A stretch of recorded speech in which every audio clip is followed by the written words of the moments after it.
Welcome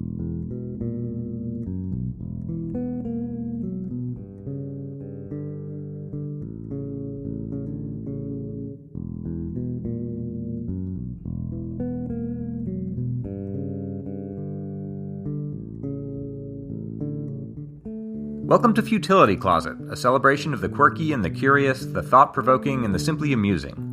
This is the audio companion to the website that catalogs more than 8,000 curiosities in history, language, mathematics, literature, philosophy, and art. You can find us online at futilitycloset.com. Thanks for joining us. Welcome to episode 88. I'm Greg Ross. And I'm Sharon Ross. The lyrebird of Australia is so elusive that almost nothing was known about it until 1930. When a widow named Edith Wilkinson discovered one on her garden path. In today's show, we'll learn about the amazing friendship that developed between them, and how it led to an explosion of knowledge about this extraordinary species. We'll also learn how Seattle literally remade itself in the early 20th century, and puzzle over why a prolific actress was never paid for her work. Our podcast is primarily supported by our amazing fans.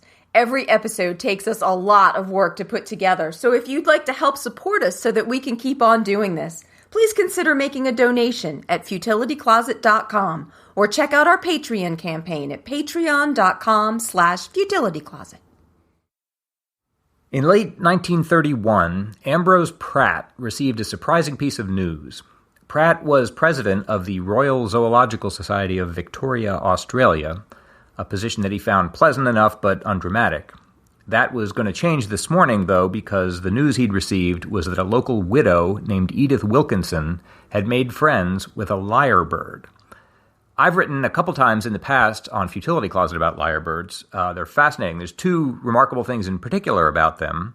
The first is that they're astonishingly gifted mimics.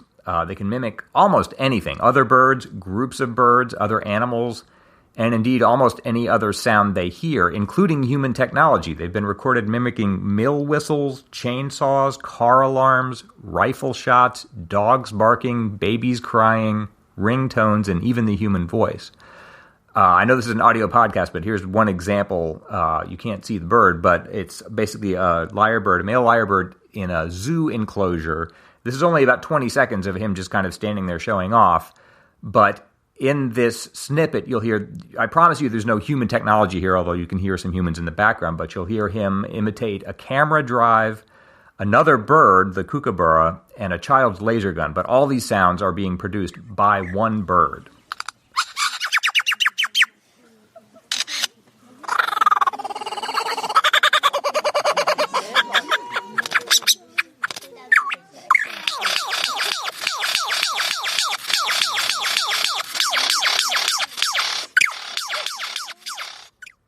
So that's one remarkable thing about lyrebirds. The other is that they're extremely elusive. They live in the southeastern part of Australia, which is actually where most of Australia's human population lives. But as recently as 1930, almost no one had seen a lyrebird and almost nothing was known about them. John Gould, who was the father of Australian ornithology, spent weeks in mountain gullies in New South Wales. He could hear their songs, but he caught nothing more than just a passing glimpse. It's like seeing a unicorn. Most accounts that they did have were either by bushmen or by untrained observers who had just stumbled onto a lyrebird by accident. So when Pratt heard that an elderly widow on a mountain had made friends with one of these, he had first refused to believe it, but eventually he felt impelled to investigate, and so in January 1932, he and two friends went to visit Edith Wilkinson at her home. She lived hermit fashion on one of the higher slopes of Mount Dandenongs, which is about 24 miles from Melbourne. She was a horticulturist and a nature lover who owned a long strip of virgin jungle that she maintained as a preserve up there. And as she prepared dinner for them that evening, she explained that her property included a deep fern gully that existed in its primeval state, and that's where the lyrebirds lived. Her cottage and garden were above that, and she spent a lot of time working in the garden so that she'd learned the songs of many birds, including the lyrebirds that she could hear, although she'd never seen one. At least she hadn't seen one until one morning in February 1930. On that morning, she was ascending one of her terraces in the garden, and she came face to face with a young male lyrebird that was just standing in the middle of the path beside her outer gate. She froze as soon as she saw him, because this was so rare and unexpected, but he only watched her, and presently he just began to scratch along the border of the pathway for food, and she quietly withdrew and figured that might be the end of it, except that the next day he reappeared along with his mate. She was much less bold than he was. The female stayed at the edge of the bracken on the edge of Wilkinson's property and disappeared as soon as Wilkinson made a movement with her spade. That's the normal lyrebird behavior, is they're very skittish, nervous, elusive. But the male stayed there and watched her dig for a while and then began to root among her flower beds for grubs, centipedes, and mollusks, which is what these birds eat. And from that time on, in fact, he began to visit her regularly. He never sang or called, but he ranged about her garden and just watched her for hours. His confidence gradually grew until he was willing to let her approach quite close to him. In fact, he started to become a nuisance by digging up her new shrubs. And one morning when she found him destroying one of her most precious flowering trees, she actually drove him away, which she felt bad about later. She thought he might never come back, but he reappeared the following morning and seemed to be on better behavior. So she wasn't feeding him or anything. He was just showing up. No, apparently he was just an incredibly bold lyrebird. Or just very curious. Yes. So about this time, she figured, well, if he's going to keep visiting, she would try to actively cultivate his friendship, and she began to talk to him, which freaked him out the first time it happened, and he disappeared and hid. But he eventually grew used to it and eventually began to answer her, because, again, lyrebirds can do anything. Each morning she would greet him by saying, "Hello, boy," and he would regard her intently while she talked to him. And then he would start looking for his breakfast. Every description of a lyrebird I've been able to find mentions how intelligent they seem, their eyes in particular. So he spent a lot of time just watching her and apparently thinking about all this. And she noticed, extremely regular habits. He'd appear for a couple hours in the morning while she was gardening and keep her company there. And then after sunset, he would spring onto the railing of her veranda and run along the ledge to a point opposite her sitting room window. He did this every day through April and May. And then in early June, the mating instinct seemed to catch him, and he began to sing, finally. First while perched in a tree, and finally, a few days later, right outside her sitting room window, imitating other species and then giving the love song of his own species. He was again accompanied by his mate, but she still seemed nervous and disappeared as soon as the singing stopped. So this became their new routine. He sang and danced twice daily on the ledge of the veranda throughout the whole mating season of 1930.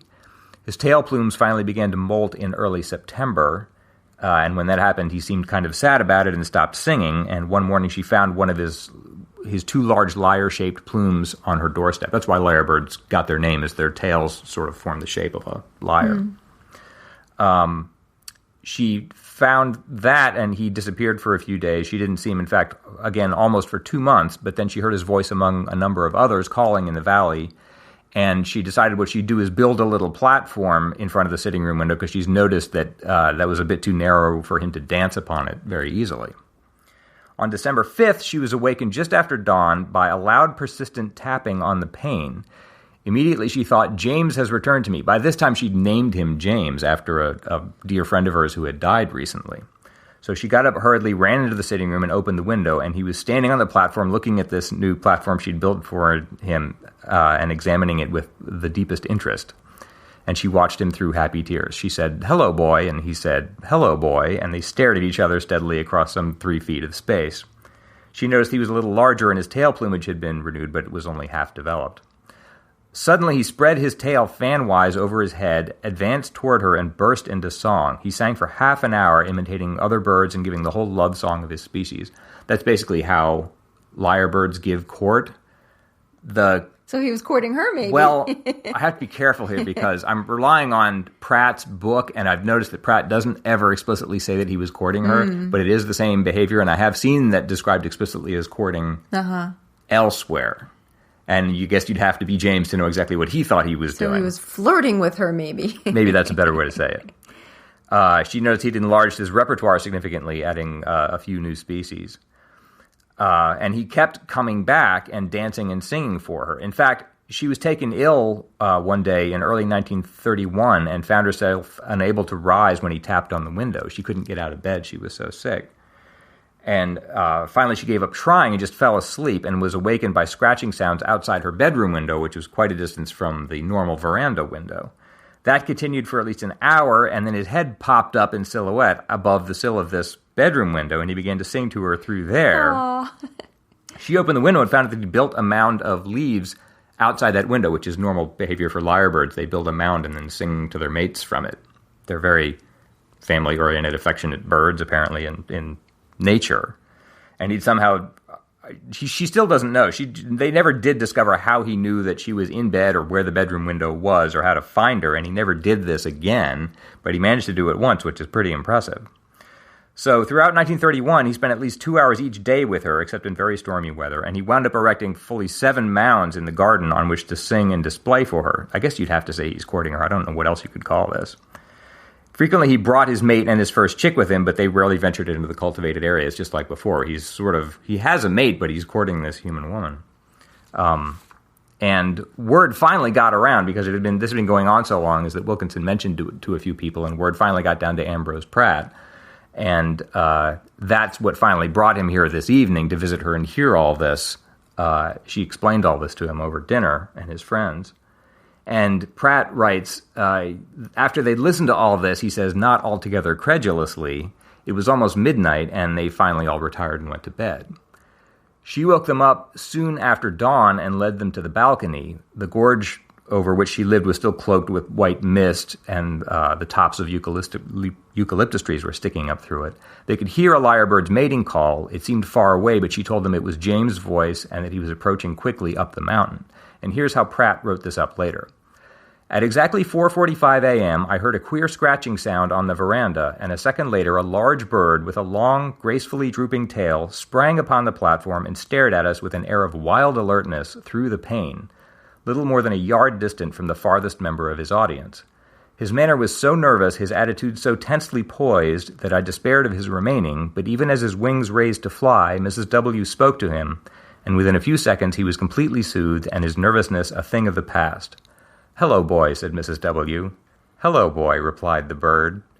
"You're a good boy to come so early," said the lady. "You'll be nice and fresh from your rest. You must stay a long time and do your very best for these people who have come to see you. That's right, settle down and preen your feathers."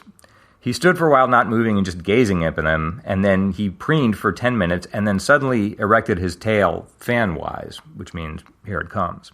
Pratt described it this way, what happened next. The bird gave 2 long melodious trills, then he advanced with mincing steps and shivering feathers towards us, singing as he came the queer dance music of his tribe. In the dance that followed, he kept perfect time with his feet and body to the music, invariably fitting 3 separate steps to each 2 beats of the tune. When brought up against the pane, he tapped gently with his beak upon the glass and concluded the measure with 3 very swift, very decided steps and 2 resonant and bell-like calls that sent notes of challenge ringing down the valley. He paused and then began his concert, began actively singing to all of them, and Pratt, who scribbled this down astonished in his notes, said that the concert lasted 43 minutes and included, by his hastily penciled notes, the calls of 20 different Australian birds. And no one, remember how elusive lyrebirds had been before, no one had ever witnessed this before and knew that they were capable Yeah, so of. it must have, like you said, been like seeing a unicorn. I mean, just that miraculous. And all of them were watching this, were all bird lovers and were suitably impressed by all this. In fact, this was so impressive that it actually attracted other birds. There were 2 birds of other species that were just standing there kind of watching him when he finished. And as he departed, as James withdrew later after he was finished with the concert, he paused occasionally to dance and sing for them, for these other birds. And they followed him, Pratt said, spellbound, Pratt wrote. And so he passed from our sight and hearing, an elfin prince of the bushland, singing, laughing, and dancing, and we were left in a garden that seemed void without him, and a silence we hesitated long to break. Well, Pratt went back down the mountain and wrote this up in an article that appeared in The Age on February 13th, 1932. The headline is A Miracle of the Dandenongs, and it starts like this. In the heart of the Dandenong Ranges, surprisingly near a main road and several pretty mountain villages, there is daily enacted a dramatic and musical performance of almost unbelievable beauty by a singer of surpassing genius, a denizen of the forest primeval, who has never wandered 100 yards from his native gully and who owes nothing of his skill and artistry to man. This great singer is a lyrebird whose name is James. And this was the beginning of a great explosion in knowledge about lyrebirds, thanks to the relationship between these two, because more and more people heard about this and would come up and watch James's performances, and he seemed very happy to do the performances as long as Edith Wilkinson was among the spectators. Pratt wrote, "I've seen James several times since then. On each occasion, he's added new features of the miraculous to his performance, and I become more and more uncertain if he is a fairy or a fowl." James became the first Lyrebird to be broadcast on radio and one of the first to be filmed and photographed in display. His repertoire, it turned out, included cats meowing, dogs barking, wood being chopped, and human voices. Edith Wilkinson actually died relatively soon after this. She was quite elderly even when it all began.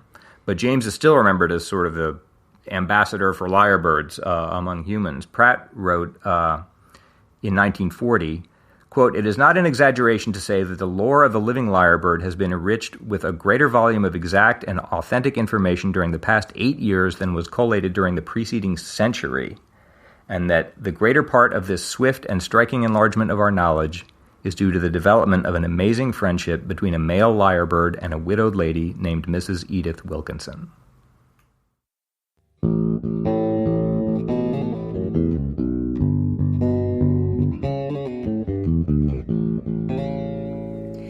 In episode 85, Greg told us about how the streets and many of the buildings in Chicago were raised up several feet in the 1850s and 60s to try to alleviate the miserable sanitation conditions of the city. Mika sent us an email on the subject and said, "Dear Futility Closet hosts and feline." So Sasha got included in the email. Mika says, "I'm a born and raised Chicagoan and a proud patron of your fine podcast. I was so excited to hear you take on a subject that, as you mentioned, many Chicagoans even don't know about, the raising of the city. However, it's not entirely true that no one remembers it, as there's evidence of it that exists to this day. Despite the fact that many buildings and whole neighborhoods either had the means to be raised or were developed later on, there were a fair number of Chicago citizens who couldn't afford to raise their houses. Whole residential areas were left at the old street level and tended to be comprised of mostly poor and or immigrant communities. These areas have what we now call vaulted sidewalks. I, in fact, know and love a couple of these neighborhoods dearly, as I call them home."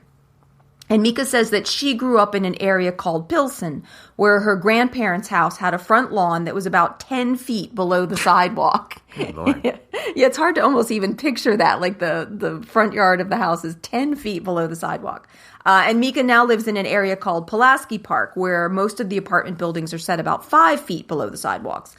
Mika sent some links in with some great photos of houses that each have a good portion of the house and all of the yard well below the sidewalk and the street level. They're really interesting to see. Apparently this was confusing even at the time. I don't think I mentioned this in the feature we did, but the effect it gives, what they did was they built everything at the same level like in a normal city, and then they raised the level of the streets. Yeah. But if you're just visiting for the first time and you don't know that, it looks like all the buildings have sunk down below ground level for some strange reason. And it sounds like that's still the effect it gives now. It's right, not in clear certain neighborhoods. What on earth could have happened to make anyone want it to be that way?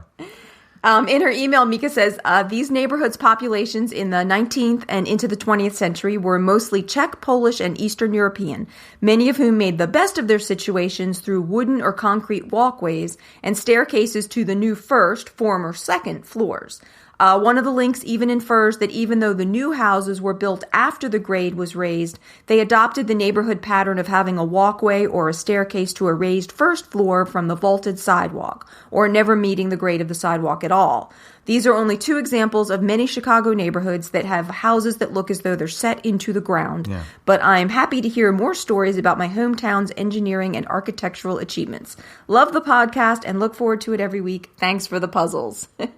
So thank you, Mika. And we'll put some of Mika's links in the show notes for anyone who wants to see what she's describing with the houses set below the sidewalk and street level. Yeah. As you say, it kind of looks like they've sunk into the ground somehow. It's a very odd effect. Bob Seidensticker also wrote in about the Raising Chicago episode saying, Seattle had a similar issue with the regrading of an existing city, but their problem was a little different. There was a flat shore and then a steep hill. Potholes in the dirt streets were so bad that some were named. Legend claims that one person was drowned in a pothole. And I admit I didn't know much about the geography of Seattle before this, but I've learned a little bit about it since getting Bob's email. Apparently, Seattle is rather tricky for a city as it lies on a narrow strip of land between two bodies of water. And it also originally included several good-sized hills, which further impeded both transportation and growth. So they had a lot to try to contend with there. The city of Seattle's website calls it a city built on hills and around water. And after a massive fire in 1889 destroyed much of the downtown area, the city engineer basically initiated a whole plan to entirely reshape and regrade the whole area. I guess he figured since so much of it burned down, now's the time to do it. The University of Washington's history department notes that in a series of almost continuous construction projects from 1890 to 1940, engineers and workers moved mountains, straightened rivers, leveled hillsides, dug sewers, paved roads, and carved canals. I'd never heard of this until Bob wrote in. Yeah, no, me neither. I had no idea. I also didn't realize that Seattle was in such a tricky situation for a city. Yeah. I mean, this sounds in many ways like a bigger undertaking than Chicago. But Chicago, you occasionally hear about it in passing. Right. But I'd never heard about this, and it sounds like a huge job. So much work was needed to be done in Seattle that it took several decades, as I alluded to before. And Bob says that after the fire, the impatient landowners didn't want to wait for the regrading before they would start rebuilding. So he says the result was that some parts of the street were up to 14 feet higher, as I recall, than the sidewalks. This meant using a ladder on both sides to cross the street. There's a story of horse-drawn carriages falling into the well made by the sidewalk. All told, it took a series of about 60 separate projects just to remove many of the ridges and hills that were throughout Seattle. And in total, they moved over 50 million cubic yards of earth, some of which they then used to fill in some of the low-lying areas.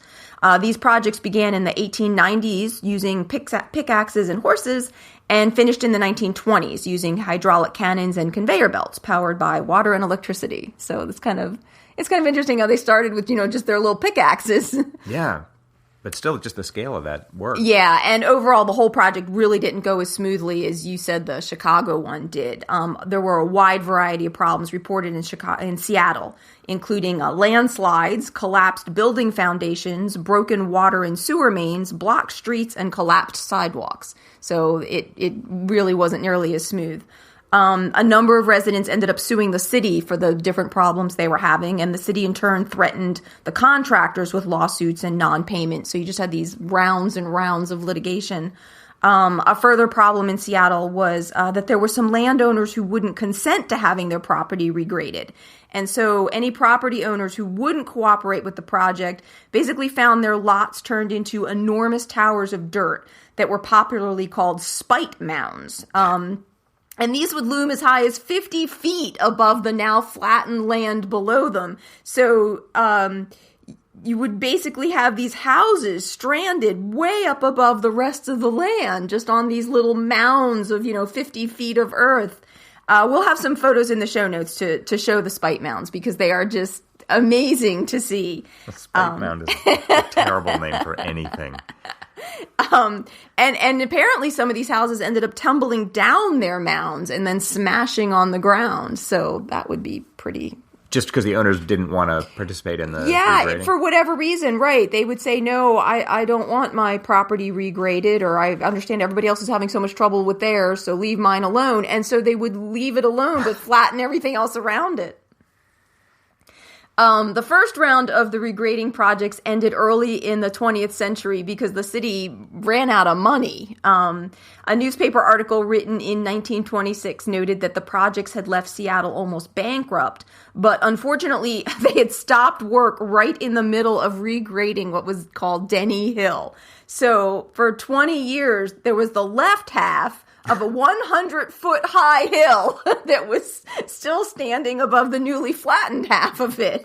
In 1931, they finally finished flattening Denny Hill, and then the Great Depression basically quashed any further regrading projects. But in looking this up, I found out that apparently the area of Seattle where Denny Hill used to be is still called the Denny Hill Regrade.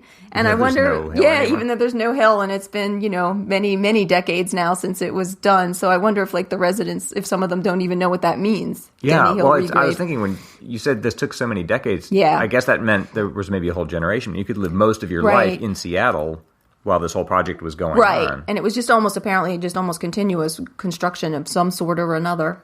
So thanks so much to Mika and Bob for sending those in to us. And thanks to everyone who writes to us. If you have any questions or comments for us, please send them to podcast@futilitycloset.com.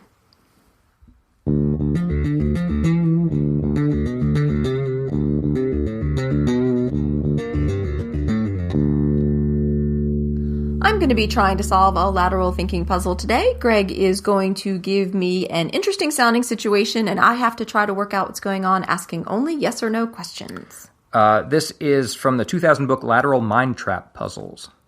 In 1936, 16-year-old Pittsburgh native Jane Chester Bartholomew boarded a bus for Hollywood to fulfill her dream of becoming a movie star. Incredibly, she managed to appear in more than 1,700 films produced by Columbia Pictures, but she never received a penny for these appearances. Why not?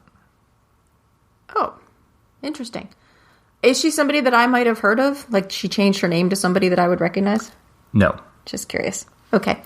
So you're saying she appeared in the films? Yes. Meaning she was visible in the films? Yes. But she didn't receive any credit? That's right. Was she just an extra in all of these films? No. For some reason? Were they a specific type of film, would you say? No. They had something... Did she have some interesting physical characteristic that would help me to know about? No. 1,700 films she appeared in, but didn't get credit for it. Didn't appear in the credits, you're saying? Never received a penny for the never received a penny. I'm sorry. She never received a penny. Oh, did she marry somebody and she was... somebody's wife, and so she was just always in the films with him? No. Oh, drat. I thought maybe they got paid as a couple, or, she was just in her husband's films or something. Is it something similar to that? No, it's not. Nah. She never received a penny. Was she in the credits? No. And you're saying it doesn't matter what kind of film it was? That's right. But you would physically see her in the film? Yes. In a role of an actor? No. In the role of a prop or scenery? I'd almost say yes to that. And you're saying she didn't have any specific physical characteristics that are important? That's right. Okay, so did she play something specific? Like, okay, would she have been recognizable as herself? Like, if her friends and family watched the movie, would they have been able to say, "Oh, there's Jane"? Yes. Okay, so she wasn't like dressed up like a monkey or something, no, that's right. So they would have seen her, but you're saying she would have been playing something closer to like a prop or scenery than an actor. Yes. Presumably she didn't speak in the films? That's right. Okay. Oh, did she do something? Would you say that there was some verb that she did that was important in these movies? Like she swam or she danced or she... No. She juggled or did... No, I see what you're asking. No, did somersaults or something. And she was just known for doing that. Okay. So would you say that her role in these movies was primarily to stand still? Yes. Okay. Did she play the same character or role in each film? Yes.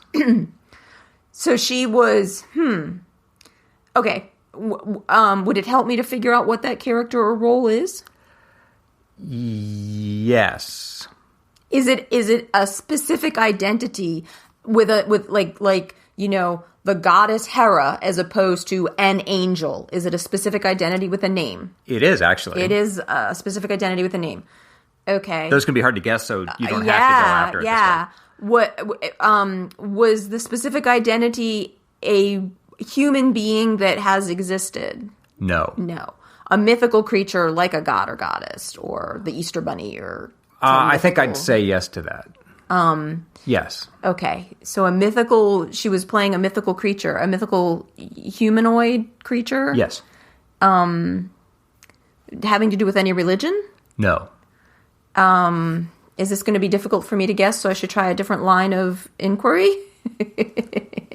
Probably. I mean, it might be useful, but those are really hard to guess. Can I give you a hint? Yeah. All of the 1,700 films she appeared in were produced by Columbia Pictures. That's my hint. That's important. Oh, was she the... No, she wasn't. Columbia Pictures. Do I need to know, like, what their... Oh, gosh, I'm trying to think of Columbia Pictures. I was confusing it with The Lion. That's the one where the woman stands holding the statue. She's the woman holding the torch, They called her the Statue of Liberty. Gosh. The character she was Columbia, which is a personification of the United States of America. Oh, that's really interesting. I don't think I would have guessed that, though. In 1936, they called up dozens of women, including her, to pose for an image. They just called it a promotional idea, and they never told her whether she got the part. So she stuck it out in Hollywood for a while and finally gave up acting and went back to Pennsylvania. And they never paid her for any of this. Got married and moved to Chicago and was just sitting in a movie theater one day when she saw herself for the first time. Quote, I yelled, "Oh my God, that's my picture," she said later. I found out Columbia had been using my picture since 1937, but it didn't bother me. I was just happy and thrilled to know they had picked me over all the other tryouts. I'm surprised that that's legal, that they could do that without paying her ever. She said in 1975 her daughter tried to go find out the truth of this, and she couldn't apparently get Columbia to admit on the record that they had used her likeness, presumably because they thought they'd owe her a lot of money for this. Wow. But they invited her to a party they were giving for one of their executives, and apparently she was just so happy to be chosen that it kind of has a happy ending. Oh, good for her. If anybody out there has a puzzle that they'd like to send in for us to use, please send it to us at podcast@futilitycloset.com. That wraps up another episode for us.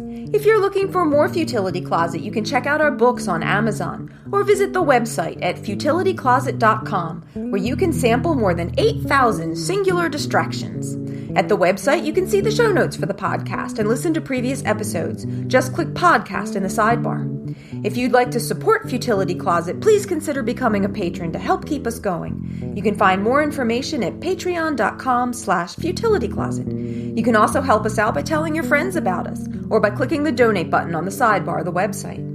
If you have any questions or comments about the show, you can reach us by email at podcast@futilitycloset.com. Our music was written and produced by Doug Ross. Thanks for listening, and we'll talk to you next week.